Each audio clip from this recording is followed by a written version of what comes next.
सर्वेभ्यो नमो नमः। शमेषाम् आदरणीयानाम् आचार्यचराणां बन्धुबान्धवानां गुरुजनवृन्दानां काव्यामृतम् इत्यस्मिन् आमुखपटले हार्दं स्वागतम् अभिनन्दनं च वर्तते। अद्य वयं महाकविभर्तृहरिप्रणीतस्य नीतिशतकमित्यस्य ग्रन्थविशिष्टस्य विषये चर्चामः। आज हम लोग महाकवि भर्तृहरि प्रणीत नीति शतकम के 75वें श्लोक के बारे में चर्चा करेंगे। प्रस्तुत इस श्लोक में महाकवि भर्तृहरि जी ने मनुष्य निज कार्यों की विशिष्टता के आधार पर जो विभाजन किया गया है, उस विभाजन को भर्तृहरि जी अपने शब्दों में स्पष्ट करते हैं। आइए ग्रंथ की भाषा में अध्ययन करते हैं। तो कहते हैं, एके सत्पुरुषाः परार्थ घटकाः स्वार्थं परित्यज्य ये सामान्यास्तु परार्थमुद्यमभृतः स्वार्थाविरोधेन ये ते मीमांसराक्षसाः परहितं स्वार्थाय निघ्नन्ति ये तो घ्नन्ति निरर्थकं परहितं ते के न जानीमहे। ये तो घ्नन्ति निरर्थकं परहितं ते के न जानीमहे। अर्थात ये प्रायः प्रतियोगिताओं में चतुर्थ चरण भर्तृहरि जी द्वारा प्रणीत नीति शतकम के चतुर्थ चरण पर विशेष चर्चा होती है। इसलिए चतुर्थ चरण सूक्ति के रूप में उपाख्यानित है, इसलिए चतुर्थ चरण पर विशेष ध्यान देना चाहिए। तो भर्तृहरि जी कहते हैं, ये तो घ्नन्ति, ये माने जो, तो माने किंतु, घ्नन्ति माने नष्ट करते हैं, निरर्थकम परहितम, परहितम अर्थात दूसरे के हित को, निरर्थक माने बिना किसी प्रयोजन के नष्ट करते हैं। ते के न जानीमहे, ऐसे लोगों को कौन नहीं जानता है। अर्थात जो अनायास बिना किसी कारण के, बिना किसी प्रयोजन के दूसरे के कार्यों को बिगाड़ने वाला हो, ऐसे दुष्ट को कौन नहीं जानता है। अर्थात सब जानते हैं। तो तीन प्रकार के मनुष्य इस संसार में होते हैं। उन तीन प्रकार के मनुष्यों का क्रम से कार्य प्रणाली का निरूपण भर्तृहरि जी करते हैं। पहले सत्पुरुष, फिर मध्यम, फिर अधमों की जो गति है उसका निरूपण करते हुए बताते हैं। कहते हैं, एके सत्पुरुषाः, एक सत्पुरुष, सत्पुरुष जो होते हैं ये पहली कोटि, पहली प्रकारता वक्षेदक निरूपण किया जा रहा है कि जो सत्पुरुष होते हैं, जो प्रथम श्रेणी के सत्पुरुष होते हैं, वे परार्थ घटकाः, परार्थ अर्थात दूसरे के अर्थ अर्थात प्रयोजन को, घटकाः साधकाः अर्थात दूसरे के हित को करने के लिए स्वार्थम परित्यज्य ये अपना स्वार्थ त्याग देते हैं। कहने का भाव ये है कि जो सज्जन महापुरुष होते हैं वह अपने निजी स्वार्थ का परित्याग करके परहित में प्रवृत्त होते हैं। और सामान्यास्तु परार्थमुद्यमभृतः स्वार्था विरोधेन ये, और जो सामान्य पुरुष होते हैं, सामान्यास्तु सामान्य प्राणी जो होते हैं, परार्थमुद्यमभृतः परार्थ तो करते हैं, परार्थ के प्रति उद्यम तो करते हैं, लेकिन स्वार्था विरोधेन ये अविरोध अपना स्वार्थ भी सिद्ध करना चाहते हैं। माने उनकी परार्थ में प्रवृत्ति तो होती है, लेकिन अपने स्वार्थ को भी सिद्ध करने की प्रवृत्ति उनमें होती है। तो प्रथम कोटि का मनुष्य सत्पुरुष वो हैं, प्रथम कोटि के सत्पुरुष वो हैं जो अपने स्वार्थ को नहीं देखता है और परहित में प्रवृत्त रहता है। और मध्यम कोटि का महापुरुष वो है जो अपने स्वार्थ को सिद्ध करते हुए, परार्थ तो करते हैं, बाह्य भाव से आपको ये लगेगा कि ये परार्थ में प्रवृत्त है, लेकिन कहीं ना कहीं उनका भी स्वार्थ उसमें निहित होता है।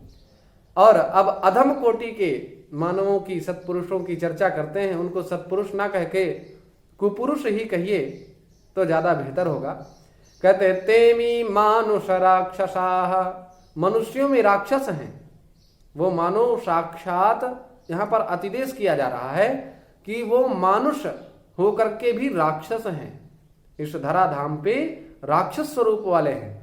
ते माने वे, अमी मानुष राक्षसाः, वे मानुष राक्षस हैं, मनुष्य का स्वरूप पाकर के भी राक्षस हैं। परहितम स्वार्थाय निघ्नन्ति ये, परहितम अर्थात दूसरे के हित को, स्वार्थाय निघ्नन्ति अपने निजी स्वार्थ के लिए। जो दुष्ट होता है ना, मैंने बार बार पूर्व वीडियोस जो मैंने अपलोड किए उनमें मैं बार बार चर्चा करता रहा हूं कि दुष्ट केवल अपना ही स्वार्थ देखता है और सत्पुरुष सर्वे भवन्तु सुखिनः इस भाव की कल्पना करते हैं, इस भाव से ओतप्रोत होते हैं। लेकिन दुष्ट सर्वे भवन्तु सुखिनः भवन्तु न वा परंच अहम सुखिनः कथम स्याम इत्याकारक चिंतनम नूनमेव कुर्वन्ति, ऐसा चिंतन अहर्निश करते रहते हैं। तो जो अब दुष्टों को पहचानने की आपको एक छोटा सा फार्मूला देखिए भर्तृहरि जी ने दिया कि जो दुष्ट होता है वो अपने स्वार्थ के लिए, निजी स्वार्थ के लिए आपका जो उपकार है, आपका जो परहित है, भले ही उसके माध्यम से ना हो रहा हो लेकिन फिर भी उसको वो हर प्रकार से विनष्ट करने की कोशिश करेगा। ये दुष्ट की पहचान होती है। तो कहते हैं तेमी मानुष राक्षसा, मानुष राक्षसा के लिए सटीक शब्द होगा नर पिशाच। वह जो व्यक्ति अपने स्वार्थ के लिए परहित को विनष्ट कर दे उसको हम दुष्ट कहते हैं, इसमें कोई संशय नहीं। ते ये तु घ्नन्ति निरर्थकम, यद्यपि अगर आपका हित हो रहा है, साथ में किसी व्यक्ति अदर पर्सन का भी यदि हित हो जा रहा है तो आपको समस्या है क्या भाई? क्या समस्या आपको हो रही है? उसका भी हित होगा, आपका भी हित होगा, लेकिन दुष्ट को ये बात सूट नहीं करती है, पचती नहीं है। उसको कहीं ना कहीं ये भाव जरूर लगता है कि कहीं इसका भी हित हो जाएगा तो मेरा क्या होगा। इस प्रकार के भावों से आप प्लावित होते हैं, कुत्सित बुद्धि होती है, कुत्सित मानसिकता होती है, आखिर नीच नीच ही होता है। ये भाव है, भर्तृहरि जी ने इस भाव का निरूपण किया है। आइए ग्रंथनिष्ठ कुछ क्लिष्ट पदों के बारे में चर्चा करते हैं। एके सत्पुरुषाः सच्चासौ पुरुषश्च इति सत्पुरुषाः बहुवचनांत पद प्रयोग है। परार्थ घटकाः, परार्थ घटकाः अर्थात परेषाम अन्येषाम अर्थस्य प्रयोजनस्य घटकाः साधकाः इति परार्थ घटकाः। स्वार्थम स्वस्यैव प्रयोजनम अर्थम इति स्वार्थम। परित्यज्य परिउपसर्ग पूर्वक त्यजिर हानौ धातु से लेप प्रत्यय करेंगे तो परित्यज्य यह पद निष्पन्न होगा। यद शब्द प्रथमा बहुवचनांत पद निरूपित किया गया है। ये सामान्यः समानस्य भावः सामान्यम, समानस्य भावः सामान्यः बहुवचनांत प्रयोग है। परार्थम परश्चासौ अर्थश्च इति परार्थः, यह द्वितीयांत पद निरूपित किया गया है। उद्यम भृतः, तो उद्यम यह उदुपसर्ग पूर्वक यम उपरमे धातु से जब हम अक्ता प्रत्यय करेंगे तो अक्ता नहीं, क्षमा चाहूंगा, यहां पर घई प्रत्यय करेंगे तो उद्यम यह पद निष्पन्न होगा। और उद्यम उपपद रहते डुभ्रई भरणे धातु से जब हम क्विप करेंगे तो उद्यम भृत बनेगा और षष्ठी एक वचन में उद्यम भृतः यह पद निष्पन्न होगा।